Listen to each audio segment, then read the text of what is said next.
Good morning everyone, welcome back my YouTube channel. कैसे हो आप सभी? आशा करती हूँ आप सभी ठीक होंगे। मैंने कर दी है अपनी वीडियो की शुरुआत नए दिन के साथ। उम्मीद करती हूँ कि आपको मेरा वीडियो पसंद आए प्लीज़ लाइक एंड शेयर कर देना, और मेरे चैनल पे पहली बार आए हो तो प्लीज़ चैनल को सब्सक्राइब कर लेना। चलिए वीडियो स्टार्ट करते हैं। तो देखिए, सुबह मैं 4:30 बजे जगी थी। उसके बाद मेरे घर के सारे काम स्टार्ट हो जाते हैं।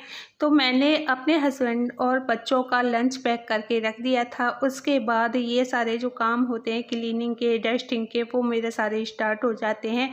तो फिर मैं ना सबसे पहले अपनी बालकोनी साफ़ करती हूँ। बालकोनी साफ़ करने के बाद मैं घर में आ जाती हूँ, क्योंकि जब मेरा घर का काम हो जाता है ना तो फिर मैं बाहर नहीं जाती हूँ। पहले मैं बाहर का ही काम फिनिश कर लेती हूँ, क्योंकि धूप भी बहुत ज़्यादा हो रही है और सुबह से ही यहाँ बालकोनी में धूप आना स्टार्ट हो जाती है। तो धूप तो इतनी नहीं आती है क्योंकि पेड़ पौधे हैं, लेकिन उमस बहुत ज़्यादा रहती है।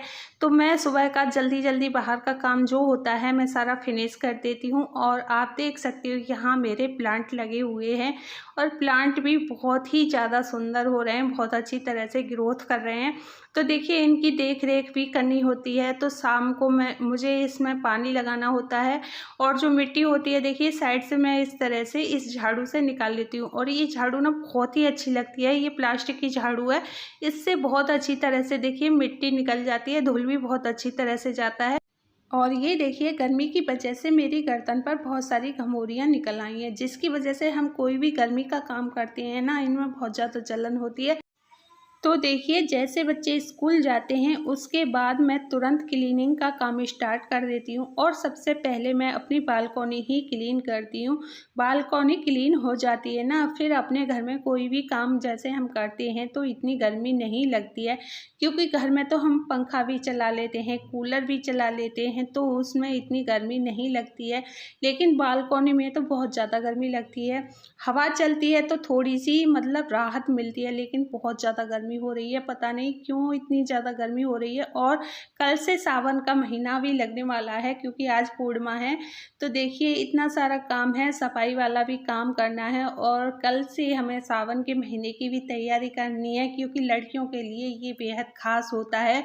और हमने वैसे आज से ही इसकी तैयारी शुरू कर दी है। आज मैंने चूड़ी बेचने वाला आया था तो उससे हरी हरी चूड़ियाँ ली हैं, क्योंकि मुझे बहुत ही ज़्यादा पसंद है हरी हरी चूड़ियाँ। पूरे 1 महीने के लिए मैं हरी हरी चूड़ियाँ पहनूंगी।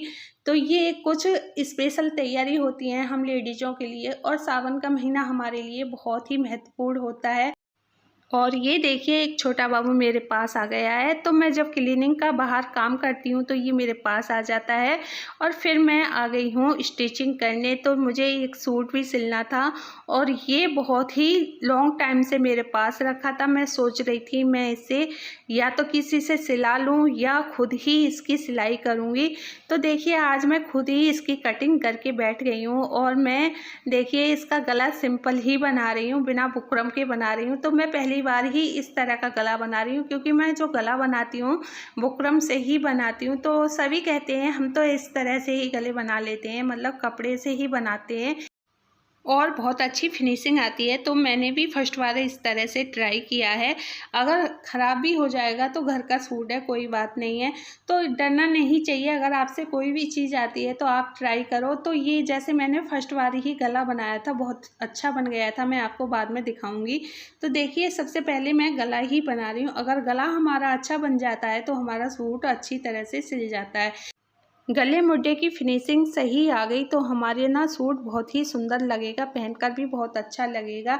तो देखिए, मैं फर्स्ट बार इस तरह से ट्राई कर रही थी। जिस प्रकार मैंने गला काटा था उसी प्रकार से फिर मैंने दोबारा गला बनाकर मैंने उसमें अटैच कर दिया है। और देखिए, ये मेरा गला बन के रेडी हो गया है। तो देखिए, अगर हमारा गला बन जाता है तो सूट बनाने में बिल्कुल भी टाइम नहीं लगता है। तो सबसे मेन जो टाइम लगता है वो गले बनाने में ही लगता है। तो देखिए, वैसे तो सिलाई मुझे शादी से पहले से ही आती है, क्योंकि मेरी मम्मी ने मुझे सिलाई सिखाई थी, और हर चीज़ की मुझे कटिंग सिलाई आती थी, बहुत अच्छी तरह से मैं सिलाई कर लेती थी। लेकिन शादी होने के बाद मुझे बिल्कुल भी मौका नहीं मिला सिलाई करने का।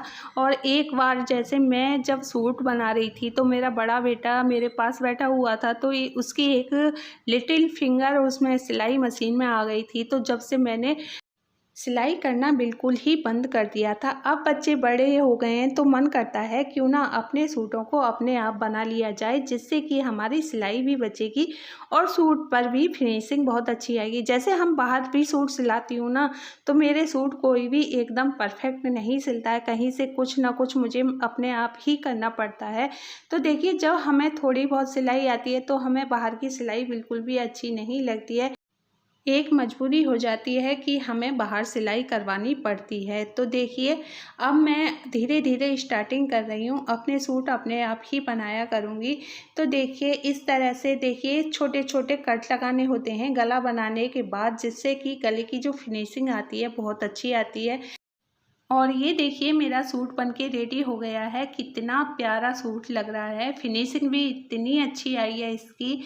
और देखिए, बाजू भी एकदम परफेक्ट बनी है, जैसी मैं चाहती हूँ वैसी ही मैंने बाजू बनाई है। और देखिए, दामन भी बहुत अच्छा है, गला भी बहुत ही सुंदर है और कहीं से भी ऐसा नहीं लग रहा कि इसमें कोई भी कमी है। और बहुत ही सुंदर लग रहा था पहनने के बाद। देखिए, फिनिशिंग एकदम बहुत ही प्यारी आई है। आप इसका गला देख सकते हो, गले में भी बहुत अच्छी फिनिशिंग है। जो मैंने इसमें पट्टी लगाई थी तो कहीं भी इसमें झोल नहीं आई है, गला एकदम परफेक्ट बना है। तो देखिए, जब हम अपने हाथों से कोई भी चीज़ बनाते हैं तो बहुत ही अच्छा लगता है। और इस सूट के अगर हम बाहर सिलाते तो कम से कम 150 रुपये सिलाई ले लेते। खाली कुर्ती के 150 रुपये सिलाई चल रही है और वो मैंने 1 घंटे में अपनी कुर्ती बना ली है। पहनने के बाद भी फिनिशिंग बहुत सुंदर आई है।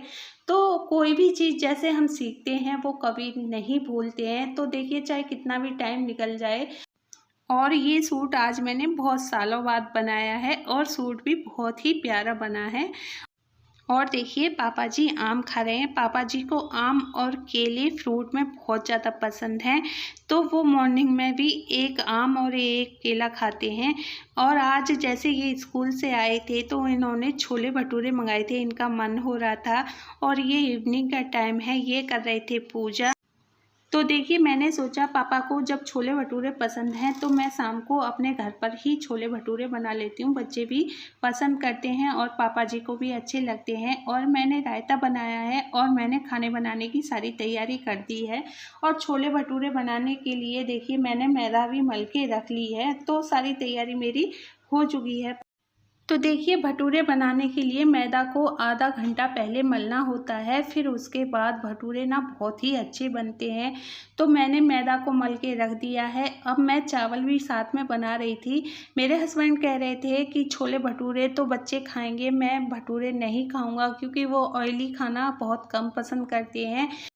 छोले भटूरे मैं बच्चों के लिए और उनके बाबा जी के लिए ही बना रही थी। हमें छोले चावल बहुत ज़्यादा पसंद है, हम छोले चावल खाएंगे। और यहाँ देखिए, मैं बना रही हूँ भटूरे, गर्मा गर्म भटूरे। देखिए, इस तरह से बनाते हैं।